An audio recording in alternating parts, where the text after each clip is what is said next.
All right, today we're going to cut through all the noise and get back to basics with a super simple guide to a balanced diet. Let's get right into it. Okay, let me ask you this. Have you ever felt totally buried under just an avalanche of diet advice? All these conflicting studies, crazy meal plans. It feels like every single week there's a new rule, right? But what if the real answer wasn't hiding in some complicated science paper, but somewhere way, way simpler? Yep, you're seeing that right. For this whole explainer, we are going straight back to school. Our guide is actually educational material made for third graders by Guyana's Ministry of Education. And you know what? It turns out the basics of nutrition are so clear a kid can get it. And honestly, maybe that's the kind of clarity we could all use right now. So here's our game plan. Super simple. We're going to look at the 6 food groups. Then figure out why they're even grouped that way. After that, we'll get into this awesome little memory trick. Go, grow, and glow.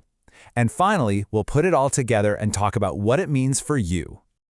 Okay, so first things first. We've got to know our building blocks, right? The whole idea of a balanced diet, it all starts with understanding these 6 basic food groups. Group number 1, staples. Think about the foundation of your meals. We're talking bread, rice, pasta, all those grains. Mixed up, legumes. This is a real powerhouse group, all your beans, peas, and lentils. Number 3, a classic favorite, fruits. Yep, everything from bananas to watermelon, all those sweet, juicy gifts from nature fit right in here. And of course, you can't forget vegetables. This category is huge and so important. We're talking everything from leafy greens to bright, colorful peppers. Absolutely essential. Coming in at number 5, we've got fats. This is your cooking oils, your butter, margarine, the stuff we use to cook and, let's be honest, make food taste good. And last but not least, number 6, food from animals. This covers the whole spectrum: meat, chicken, fish, plus eggs and dairy like milk and cheese. And there you go, that's it. The 6 simple groups that are the bedrock of good nutrition. Okay, so you might be wondering, why these 6 groups? Is it just random? Not at all. The logic is actually super simple, and it all comes down to what each of these foods actually does for our bodies. And check this out. This table lays it all out perfectly. See? Foods are grouped based on the main thing they give us. Staples give us carbs for energy. Foods from animals and legumes, bam, that's our protein. Fruits and veggies are just loaded with vitamins, minerals, and fiber. And fats, well, they give us fats and oils. See? Super straightforward. All right, now this is where things get really cool and honestly, super helpful. It's one thing to know the groups, but remembering what they do, that's the key. And for that, we've got this awesome little framework: go, grow, and glow. It's literally as easy as it sounds. Go foods are for energy. Grow foods are for building your body. And glow foods, they protect you. Simple, right? Let's dive into each one.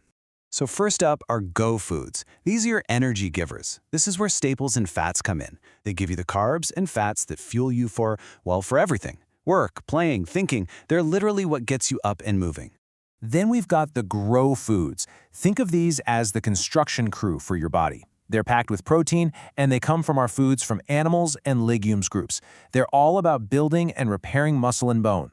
Absolutely crucial for growth, especially for kids. And that brings us to our glow foods. These are your body's personal security detail. This is where all those amazing fruits and vegetables shine. They're just overflowing with vitamins and minerals, acting like a shield to protect you from getting sick. They keep your skin healthy, your eyes bright. They help you literally glow with health. Okay, so we've got the what, the why, and the how they work. Now for the most important part. How do we use all this to actually build a balanced diet every single day? And the definition really couldn't be any simpler. A balanced diet isn't about some crazy restrictive rules. Nope. It's just about getting a little something from each of those food groups we talked about. It's all about variety and getting the balance right. So here is the single most important tip from all of this. When you look at your plate, doesn't matter if it's breakfast, lunch, or dinner, just ask yourself, do I have something to help me go, grow, and glow? A little something for energy, something for building, and something for protection. That simple check, it makes healthy eating feel so much more achievable, doesn't it? So why does all this matter? I mean, really, why go to the trouble? Because nailing this balance, it has a huge impact on pretty much every part of your health. I mean, look at the benefits when you get it right. You've got more energy. You actually sleep better. Your brain is sharper. It helps you stay at a healthy weight. And maybe most importantly, it protects you from so many different diseases. This is about more than just feeling good today. It's about setting yourself up for a much healthier future. And that kind of leaves us with one last question to chew on. We live in this super complicated world, and we're always looking for complicated answers, right? But when it comes to what we eat, maybe the most powerful thing we can do is just ignore all the crazy fads and remember these simple basics. Eat, to go, grow, and glow. You know? Could it really be that simple?